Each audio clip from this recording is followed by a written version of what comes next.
National crime rates are trending upward, and it's reflected in crime numbers from the city of New Hope.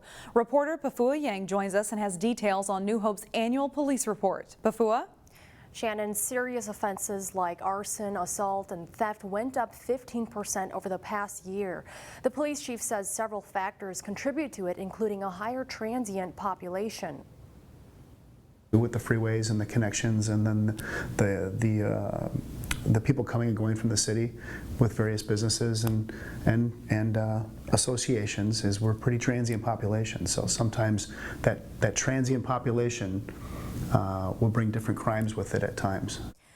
Although New Hope's crime rate is up compared to 2017, it's actually down from 10 years ago. The New Hope police report shows that in 2008, there were 126 burglary cases. In 2017, it was at 60, and last year, 76.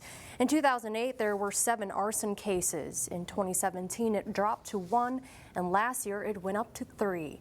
The report also shows that criminal sexual conduct cases went up by 22 since 2008.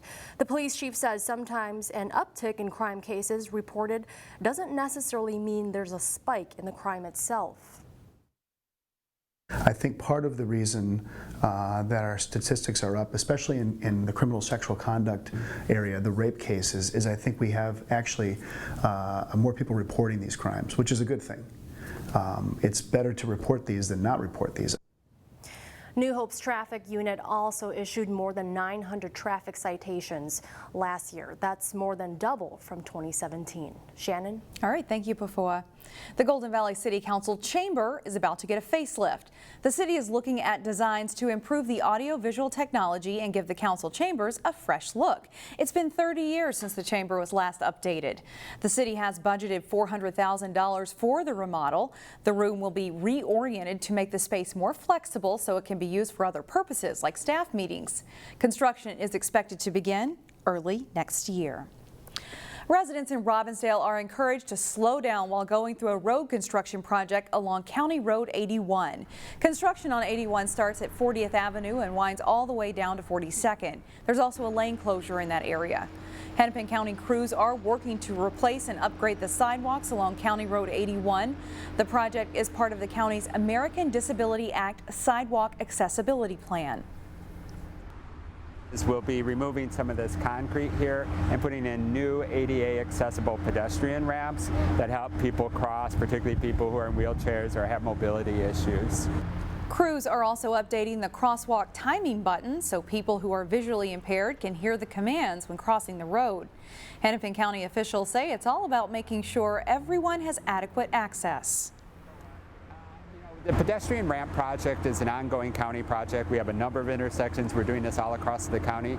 In terms of the signal, that was a resident request. Somebody came in and asked us if we could update this signal. The project has a short timeline and crews should be wrapped up in about a week's time. At Randy's Booth Company in Crystal, there's reason to celebrate. The company now has a brand new showroom to showcase its latest designs. And as Corey Bork reports in this week's Business Matters, it's a sign of progress for a company looking to grow. It seems a trend for us. It's like all our booths are made of like hardwood for our frames. So it looks like people are looking at still buying quality over quantity. Inside Randy's Booth Company in Crystal, a new showroom has the business eyeing future growth. We've seen a big spike in sales for people wanting that handmade furniture. The company makes custom seating for restaurants, but is increasingly expanding its reach to corporate buildings, hair salons, healthcare clinics, even schools. A lot of the places now are going with modern looks in their restaurants, more couch looks, like booths that kind of have the couch look to it. Everything we work on is really custom. In other words, people, if you can dream it, we'll build it. We get that all the time. People will come in with a napkin sketch, kind of draw it up and say, can you do something like this? Yeah, we'll do it.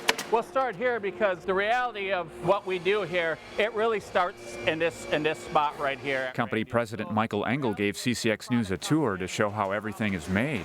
While current furniture trends may lean modern, everything, as you can see here, it's not CNC machine. Its workforce relies little on modern technology to do the job. All being done by hand. It's all handcrafted. So handcrafted, in fact, it's hard to find help. Take Jill Julik, for example. I love working here. Bert's the best boss you could ever ask for. Good luck finding a seamstress like her. There's a reason employers have a hard time finding someone with her skill set. There's no place that teaches it anymore. That's why it's kind of hurting. There was 2 schools years ago, and they're done. Owner Bert Kissendoth knows that in order to grow the business, he'll need to find more people that love working with their hands. We're looking for people that want to learn a trade or know the trade of wood shop, upholstery, sewing, and if they want to learn or they have the skill already, we'd like to expand on that and grow even larger. But Kissendoth takes comfort in knowing the community of Crystal is willing to help make that happen. The community's been great over here. Hopefully we can, employ some more people in the area and expand the business. For Business Matters, Corey Bork, CCX News.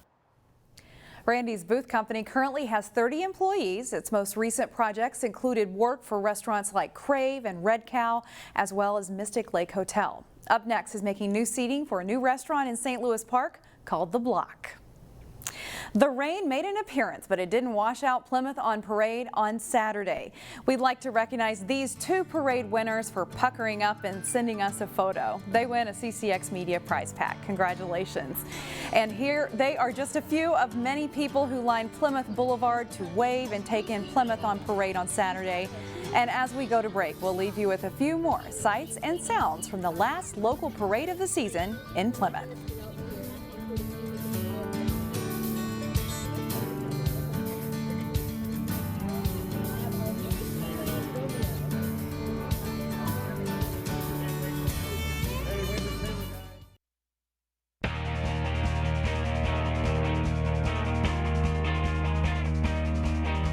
Friday marked the halfway point of the high school football season in Minnesota. A 500 team a year ago, Wayzata looked to stay perfect this fall as they hosted another team that was unbeaten through 3 games. The Trojans facing St. Michael-Albertville. Second quarter of the ninth, David Collins runs 15 yards for a touchdown, and SDMA has a 12-7 lead. But the Trojans answered just before halftime. Christian Vassar with the second of his 2 touchdowns in the first half. Wayzata's up 14-12 at halftime. Third quarter. And watch this play. Wayzata quarterback Tom Schmidt gets away from pressure. He finds Jacob Wildemuth downfield. And Wildemuth does the rest. He avoids tacklers, cuts across the field, and then gets into the end zone. A 69-yard scoring play. And Wayzata leads 21-12 after 3 quarters. Schmidt caps the scoring for the Trojans with this 11-yard touchdown run. Wayzata celebrates homecoming with a win. They go to 4-0. 28-18 is the final. They're at Eden Prairie this week. Champlin Park is having a pretty good season, too. The Rebels look to bounce back from a close loss to Centennial as they hosted Osseo. Great night for football. The Orioles look to break their 4-game losing streak against the Rebels. Second quarter, it's Sean Shipman running it in from 3 yards out. 10-0 Champlin Park, and 179 yards rushing for Shipman in the game. Rebels will get another score before halftime. Jace Miller rolls out, finds Brock Johnson all alone in the end zone. It's an 18-yard touchdown pass, and Champlin Park leads 17-0 at the half. No more scoring until the fourth quarter. Miller throws to Kemar Graham, makes the catch over the defender, and gets in for a 39-yard scoring play. The Rebels lead at 24-0.